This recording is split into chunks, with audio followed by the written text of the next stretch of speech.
Hello guys, welcome to Law with Shumaila. Our today's topic is contract and history of contract.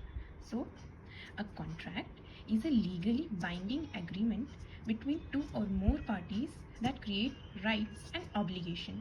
मतलब normal agreement जो होता है उसे जब उसमें लॉ का एंट्रेंस हो जाता है तो वो एक कॉन्ट्रैक्ट हो जाता है. मतलब एक पार्टी ने दूसरी पार्टी को ऑफ़र दिया है कि मेरा फ़ोन है, मुझे वो 10,000 में सेल करना है. सामने वाला दूसरी पार्टी जो है वो 10,000 में उसे ख़रीदने के लिए अग्री कर देती है. तो यहाँ हो जाता है एग्रीमेंट के बाद जब दोनों मीनिंगफुल एक्सचेंज करते हैं, समथिंग मीनिंगफुल एक्सचेंज, मतलब एक पार्टी ने फ़ोन दिया, दूसरी पार्टी ने 10,000 रुपीज़ दिया. तो यहाँ जो समथिंग मीनिंगफुल एक्सचेंज जो हो रहा है, एग्रीमेंट के बाद समथिंग मीनिंगफुल एक्सचेंज जो हो रहा है वही आ जाता है कॉन्ट्रैक्ट, वही हो जाता है कॉन्ट्रैक्ट. सो ये तो हमारा कॉन्ट्रैक्ट है. बट कॉन्ट्रैक्ट इवॉल्व कैसे हुआ, कहाँ से स्टार्ट हुआ और कैसे इवॉल्व हुआ, ये हम समझेंगे हिस्ट्री ऑफ द कॉन्ट्रैक्ट में. So first is ancient times में सबसे पहले कोड ऑफ हम्मुराबी, ये जो कोड है ना, ये बेबीलोन से स्टार्ट हुआ था. बेबीलोन मॉडर्न टाइम्स में जो इराक है वहाँ से स्टार्ट हुआ था. किंग हम्मुराबी ने इसे इंट्रोड्यूस किया था, तो इसीलिए इसे oldest legal codes in history भी कहा जाता है. तो ये कोड बनाया गया था लॉ एंड ऑर्डर को मेंटेन करने के लिए. ठीक है, तो इस लॉ में कॉन्ट्रैक्ट से रिलेटेड भी रूल्स एंड रेगुलेशंस ऐड किए गए, जैसे प्रॉमिसेस हैं, प्रॉपर्टी रिलेटेड रूल्स रेगुलेशंस थे, डेब्ट से रिलेटेड रूल्स एंड रेगुलेशंस थे. फिर आता है रोमन लॉ. तो रोमन लॉ में भी कॉन्ट्रैक्ट का एग्जिस्टेंस था. क्या था रोमन लॉ में? 500 before common era to 500 common era में introduced mutual agreement as a valid contract. मतलब दो से ज़्यादा पार्टीज़ में जो एग्रीमेंट होता है उसे वैलिड बनाया रोमन लॉ में. फिर verbal contracts, written contracts were developed. मतलब जो बातों बातों में हम कॉन्ट्रैक्ट कर लेते हैं, एक वो और एक रिटन कॉन्ट्रैक्ट. ज़्यादातर रिटन कॉन्ट्रैक्ट्स स्ट्रॉन्ग माने जाते हैं, बट वर्बल कॉन्ट्रैक्ट्स भी एप्लीकेबल होते हैं, तो इसे भी डेवलप किया गया.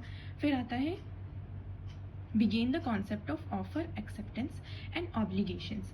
मतलब ऑफर, एक्सेप्टेंस और obligation, rights and obligations, duties, इन सब का भी कॉन्सेप्ट एक्सप्लेन किया रोमन लॉ में.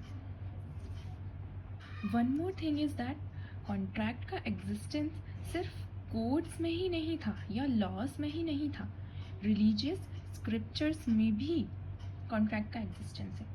जैसे इस्लाम में, कुरान में कॉन्ट्रैक्ट का एग्जिस्टेंस है, एंड बाइबल में कॉन्ट्रैक्ट का एग्जिस्टेंस है कि मैथ्यू जो न्यू टेस्टामेंट है बाइबल का, उसमें कहा गया है कि let your yes be yes and no be no. और फिर हिंदुज़म में आ जाता है, वेदास आ जाते हैं, मैनुस्मृति आ जाती है, तो इसमें भी कॉन्ट्रैक्ट का एग्जिस्टेंस है. उसमें भी ये बताया गया है कि फुलफिल योर वॉज, अपने वचन पूरे करो, और जो वचन पूरे करता है वो धर्म निभाता है, और जो वचन पूरे नहीं करता है वो अधर्म है. बिल्कुल वैसे ही जूडाइज़म में भी अपने वॉव्स को फुलफिल करने के लिए कहा गया है. तो कॉन्ट्रैक्ट, प्रॉमिसेस, ऑफर्स, एक्सेप्टेंस, इसका एग्जिस्टेंस तो रिलीजियस स्क्रिप्चर्स से भी है, तो एंशिएंट टाइम्स में हम ये भी ऐड कर सकते हैं. फिर आता है मिडीवल, 1100 टू 1500 कॉमन एरा. मतलब इस टाइम में contracts were heavily influenced by religious and moral duties. मतलब वही बातें, जैसे जैसे रिलीजन्स आते गए, अलग अलग टेस्टामेंट्स आते गए, अलग अलग स्क्रिप्चर्स आते गए, और उसके अकॉर्डिंग लोग चलने लगे, तो उसके थ्रू भी बहुत ज़्यादा कॉन्ट्रैक्ट्स का इन्फ्लुएंस होने लगा. धीरे धीरे क्या हुआ charging interest discouraged supported the idea of fair agreement. Medieval era में एक चर्च ने इंटरेस्ट को चार्ज करना मतलब सूदखोरी जो होती है उसे डिस्करेज किया था और फेयर एग्रीमेंट को सपोर्ट किया था। फिर court started enforcing written agreements ज़्यादा, मैंने अभी पहले भी बताया था, ज़्यादा स्ट्रॉन्ग होते हैं, ज़्यादा एनफोर्सेबल होते हैं रिटन एग्रीमेंट। तो रिटन एग्रीमेंट को एनफोर्स किया गया। फिर आते हैं हम English common law 12th century onwards. तो 12th सेंचुरी के बाद से यहाँ से मॉडर्न कॉन्ट्रैक्ट लॉ का स्टार्ट हुआ। ये था foundation of modern contract law.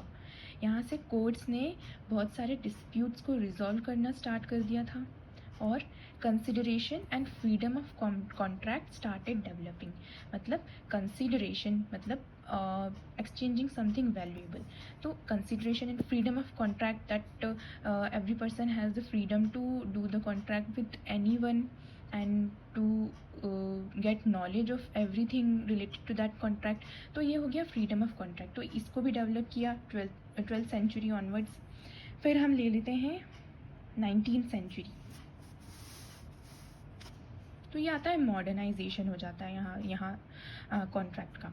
Contract became more formal and predictable as industrialization and international trade ग्रू।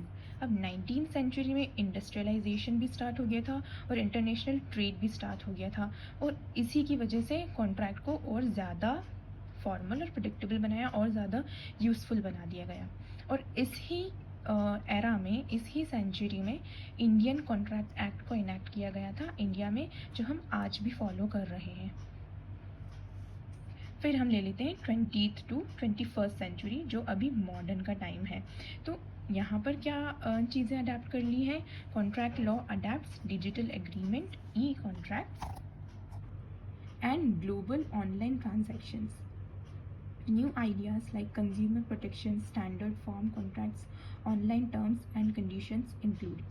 तो वही बात है, जैसे ही मॉडर्न एरा आया 20 to 21st सेंचुरी जो आई, यहाँ पर इंटरनेट का ज़्यादा यूज़ होने लगा, तो उसी के अकॉर्डिंग फिर उसे अडेप्ट कर लिया गया।